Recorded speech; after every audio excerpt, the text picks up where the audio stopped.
in rustic cabins.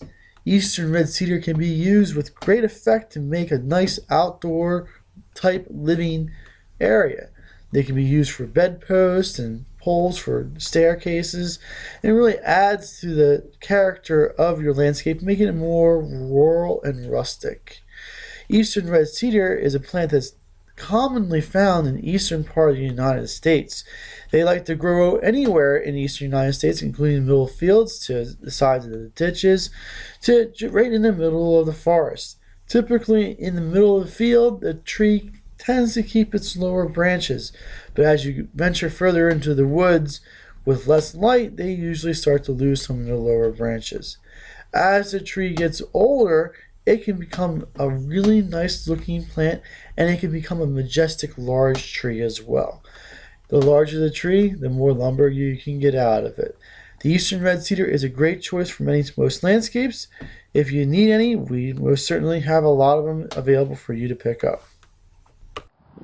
My name is Mike. We're at Highland Hill Farm, and this afternoon we're going to be trimming some of these eastern red cedars.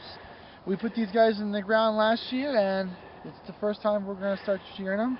The idea of what we're going to be shearing them is we're going to try to make them a little bit more dense and compact, and if there's a second leader, we'll trim off the second leader.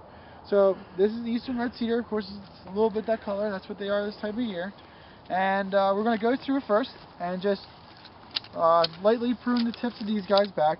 Now what this will do is that when the snow load comes, there won't be as much branching there, so you'll have less snow damage and ice damage to it. We're just going to take off the top of it a little bit, and we should be good to go on it. There is a little bit of a hole on this side here, but if we trim it down like this, that'll force growth in on that area, and we should be good to go to fill that in. That's all that we really need to do on these guys. It's real simple, real easy. So we'll go on to the next one. Again, it's real simple, real easy. Cut off these guys a little bit. Now, this is a little annoying, so we should get rid of these weeds. But if we just trim the sides of these a little bit, that's Sweep, he's stick happy. If we just trim the sides of these a little bit and trim that top, that should force the bottom to grow out a little bit more. So that's a good one. Now this one here, we have a little problem. You can see right off the bat that there's two leaders to it. So we'll take our handy dandy cutters and we'll go down pretty hard. It depends on what you think of it, but I usually cut about there, and that will take care of that leader. Eventually this one will become the main without a problem, no problem whatsoever. And, now if you didn't do that, what would ultimately happen to this bush?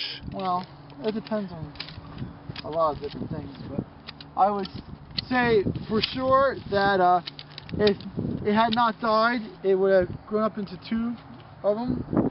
And eastern red cedar is such a hardy tree that it probably would survive with a double leader on that, but we always like having single leaders, mostly because when the snow hits, we want to make sure that it's strong and structurally secure. It's not going to break and bend over. Alright, we'll do the next one. Again, there's a little weed there.